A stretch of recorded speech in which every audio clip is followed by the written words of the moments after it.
என்பது காம இச்சைகளாலும் இருக்கலாம், இல்லை நம்மளுடைய வாழ்க்கையினுடைய பயன் புத்திரம் என்று சொல்லக்கூடிய புத்திரன் இருந்தால்தான் மதிப்பார்கள், நம்மளை மலடன் என்றும் வரடி என்றும் சொல்லாமல் இருப்பார்கள். ஆனால் அதற்காக குழந்தையை பெற்றுப்பார்கள். ஆனால் அதற்கு எதற்காக இந்த குழந்தை என்று அறியாமல் புரியாமல் தெரிந்து கொள்ளாமல் இருப்பார்கள்.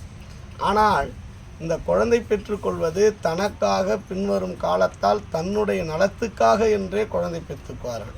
அதற்கு ஞானம் என்பது அல்ல, அதற்கு அஞ்ஞானம், அதற்கு ஈனம் என்று பெயர். ஆனால் குழந்தை பெற்றுக்கொள்வது தன்னோடு மட்டுமல்லாமல் தனக்கு பின்னால் தன் முன்னோர்கள் செய்த தர்மமும் அறமும் தவமும் கூடி வாழக்கூடிய நிலை வேண்டும் என்று குழந்தையை தர்மமாக அறமாக சத்தியத்தின் ஒழுக்கமாக பெற்றெடுப்பார்கள். அந்த குழந்தையினுடைய வாயிலாக இந்த உலகம் இயங்கும்.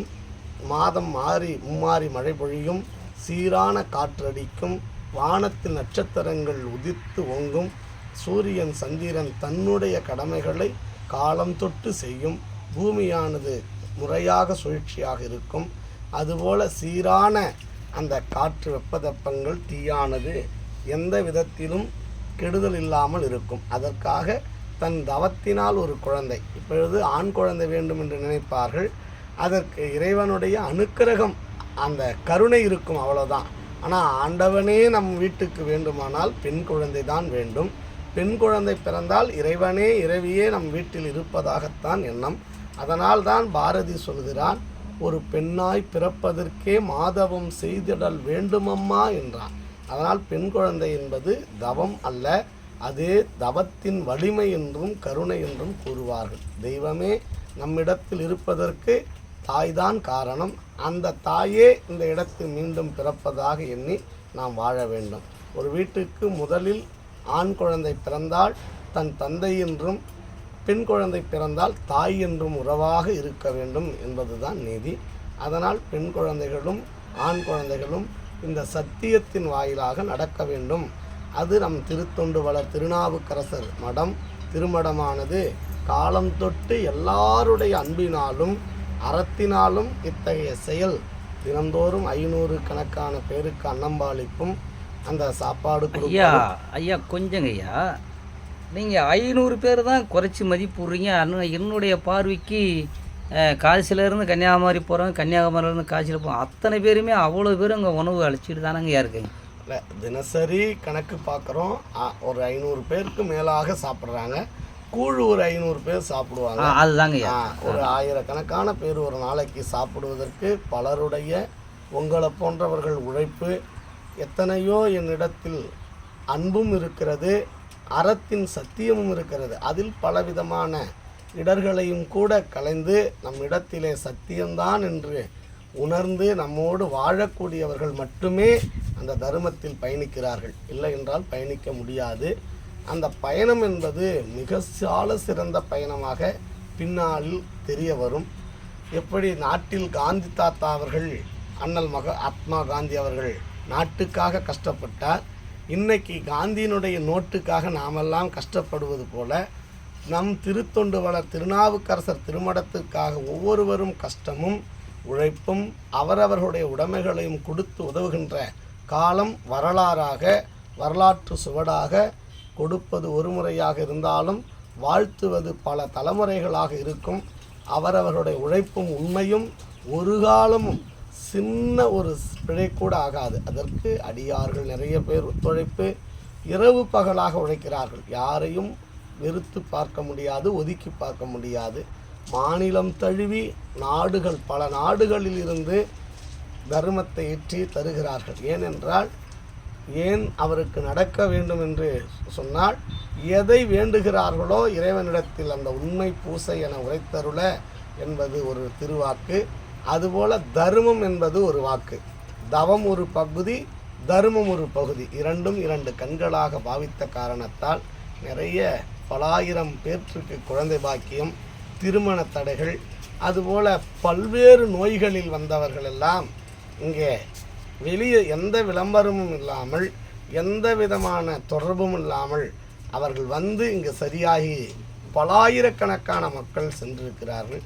அதனால் அந்த தர்மமானது, சத்தியமானது ஓங்கி கொண்டிருக்கிறது. நம்மளுடைய திருமடம் திருப்பணி கல்லால் கோயில் நடைபெற்று கொண்டிருக்கிறது. அதையும் கண்டு கழிக்க வேண்டும், அதற்கும் பங்கு கொள்ள வேண்டும். அதுபோல் நமது பிடி சித்தர் அவர்களும் நமது பெங்களூர் சாமி அவர்களும் ஜீவசமாதி இங்கே வைக்கப்பட்டிருக்கிறது. இப்பொழுது வருகின்ற 31/3/2026 செவ்வாய்க்கிழமை அன்று பாதாள